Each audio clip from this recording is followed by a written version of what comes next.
you work in areas that are brutal on vehicles. I mean, I've seen you driving your truck on roads that I don't think anybody should have been driving on. What's the most common way you kind of see some of these trucks fail when they're in some of these more remote situations? Honestly, I think most of what I see is clearance issues. Oh, yeah. And one of the things that when I built my new truck, my new Mac, one of the biggest things I really wanted to focus on was clearance. On my previous truck that I had and other trucks that I've had over the years, clearance has always been a massive problem, especially when you go into some of the remote sites that were on the mines.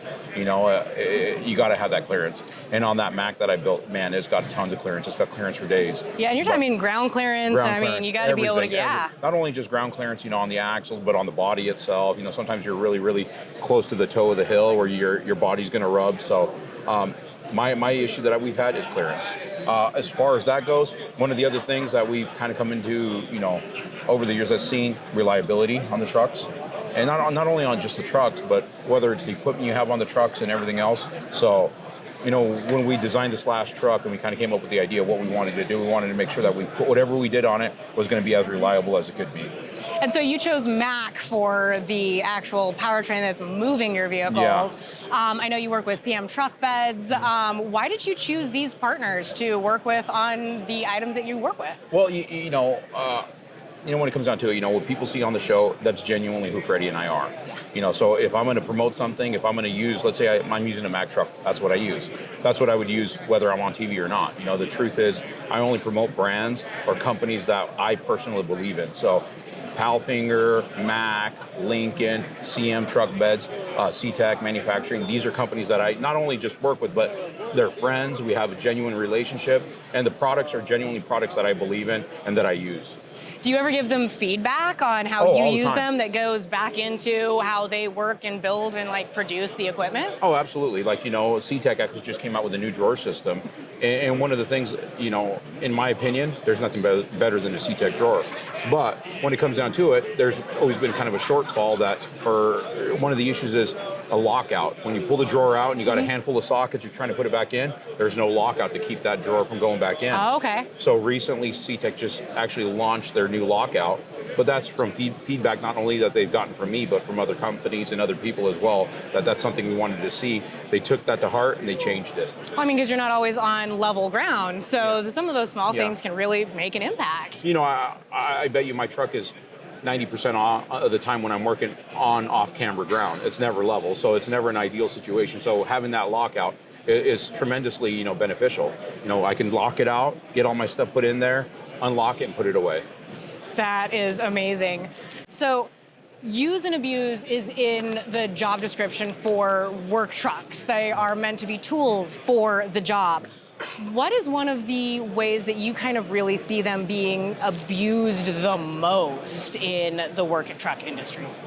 I hate to say it, but I think most of it, a lot of the issues I've seen over the years of being abused is improper use. Yeah. You got a lot of guys that come out here, that, one, they work for a company or they don't own the equipment, so sometimes they don't care. And I've seen it myself in my company, and so that's, a lot of these companies, they make a great product, but it's only as good as the operator. That's fantastic. So, yeah. No, 100%. You're overweighting it, you're overloading, you're going to have your problems. Absolutely. And So I think, a lot of that stems from operation.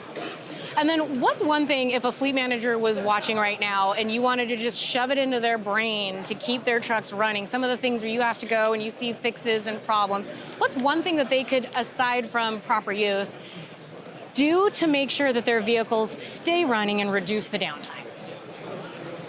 Ooh. Well, what I've done in my personal situation, I have an all-in-one welder, right? Mm-hmm. A lot of the issues that we have with a lot of this newer fleet with, diesel engines is the diesel particulate filter. Yeah. And that's kind of across the board. Everybody has issues with that. But it's not necessarily an issue, but it's just based on idle hours. You sit there and idle all day long, you're going to have issues with your DPF. Right. What I've done, I actually went to an all-in-one welder, which is generator, welder, air pack, and hydraulic pack. So now when that truck's on site, I'm not sitting there idling the truck.